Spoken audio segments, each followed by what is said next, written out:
Chinese service or whatever. And this guy smiled all the time. But the old soldiers like to mess with him. They pour soap in his shoes. They, just do that crazy thing. Put a little wire over the door if you come to go to the restaurant and then holler for him, he trip. But every time he come, he just smile. Okay, didn't treat the household person right. And after a while, they did so much to him that they called him and said, look, we're sorry about all the pranks we pulled on you. So now, we're sorry about it. He said, that's good. Now that you stop that, I stop spitting in water. See, you don't know. You treat people the way you want to be treated. You don't know what they can do. She is not afraid of the snow for her household. Why? For all her household are clothed with scarlet. Wait a minute. That's a very important word. That's kingly color. Are y'all reading the Bible? Even when Joshua read them all, he said, look, so we don't mess with your whole household. Hang a scarlet thread. Anybody reading the Bible? I ain't go too deep. You see what I mean? She's not afraid. She looketh well to the ways. She looketh well to the ways of her household. And eateth not the bread of idleness. Sometimes, in other words, what she's saying and what the Lord is saying here, don't say, I'll wait till your daddy get home if they've been tripping. You deal with it. Because by the time daddy get home, you done forgot about it so has they. You never lose that. Now, that don't mean put that, if you got to put the rod on the rump, put it on there. And then hug them and tell them why you did it. Because that's a teaching moment that you cannot let get by.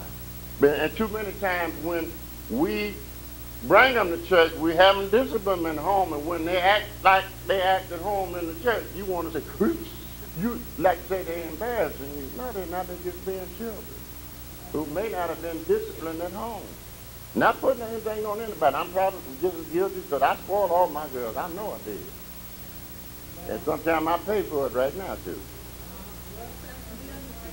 Okay? But we have to understand this. Psalm 127, I probably quoted that to y'all on the third verse, but now here's the key verse. Remember, I told you these words are interchangeable. Psalm 27, it says, except, meaning I don't care what anybody says. The Lord, what? Build the house. They that labor in vain. In other words, if you don't have God in the midst of everything, does that mean your house going to be, didn't say that, perfect. But when things do quiet down, God will come in, the Prince of Peace, Yeah, that buildeth it, except the Lord keep the city. The watchman waketh, but in vain. In other words, say God is not in the midst. You can't let Dr. Spock raise your child. Because you're getting up in vain then. To nothingness. Because when we start letting the cosmos say time out, when God said that certain things deserve the rod, foolishness, he tells you in the word, is bound up in the heart of a child. But the rod will drive it far away from them. But now we didn't let them. The world done told them, call the police on your parents. Yes.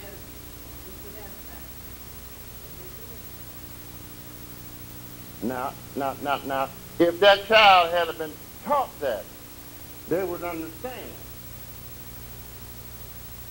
Remember, you got to understand, when a child knows God, he doesn't fear it. Remember when they ran the guys up on the hill getting ready to fight? Did you see that boy fight with his dad? No.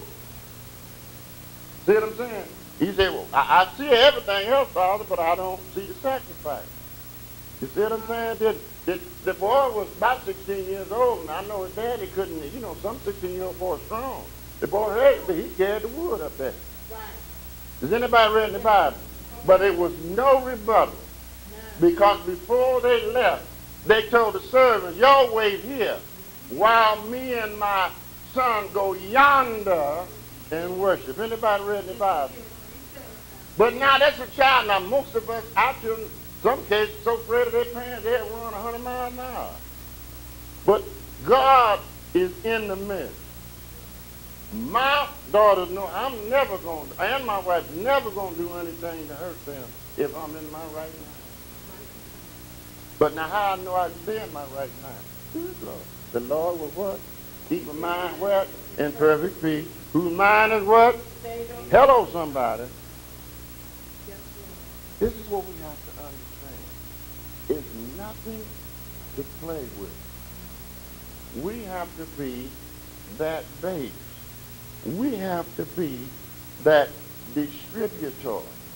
Understand what that means? Distributor of the necessary needs, distributor of just good old common sense, distributor most of all of the Word of God. Amen. I can never put in your child what you can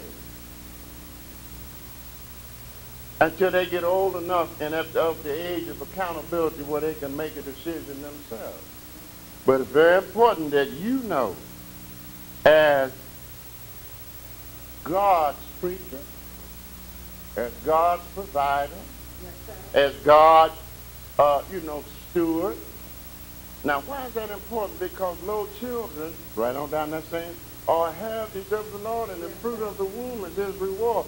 When he assigns those children to you, you are the steward over them. Yes, sir. Yes, sir. And God said they are blessed, but the world said they get on your nerves.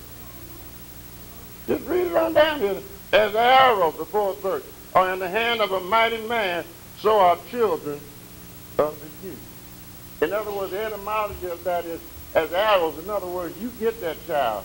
What does it mean to be lost? You missed the mark. Your job is to aim them towards the Lord. You can't make them go, but I guarantee you can aim them.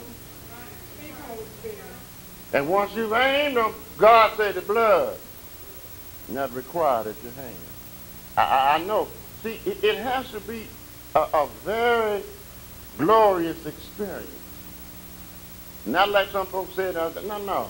Let's go to Isaiah 6. I love this. This makes me understand this verse way better than I did before. It may not be good in English, but it shows out. Look here. In the year that King Uzziah died, didn't say my mama, my sister, no, my brother. I saw the Lord sitting upon a throne, high and lifted up.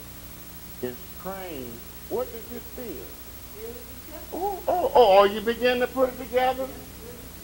When you leave church with the Holy Ruach all over you, or the God's countenance, you can walk in your house and God comes in his train. What does it do? It fills your temple. And that means he's in charge. I don't think you hear what the Lord's saying. Let's keep on going now. Galatians, we're going to start a little New Testament run. I'm not going to get through all of this time. I want it to be something that you kind of marinate in, understanding the importance of understanding what your household is. It's a beacon of light. Do you know your God has equated in the etymology of it that your house is the same as this church? It's high and lifted up. See, everybody said a church is an organized body of believers. Hasn't anybody heard that? Well, the etymology of household is an organized body. When you break it down, that's what it is.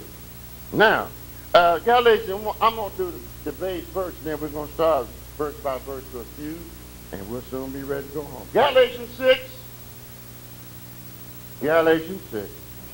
verse 10. Now, this is where we all are accountable.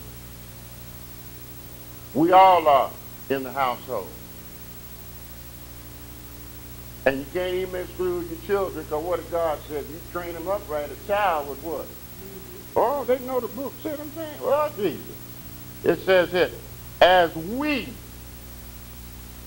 have, therefore, opportunity.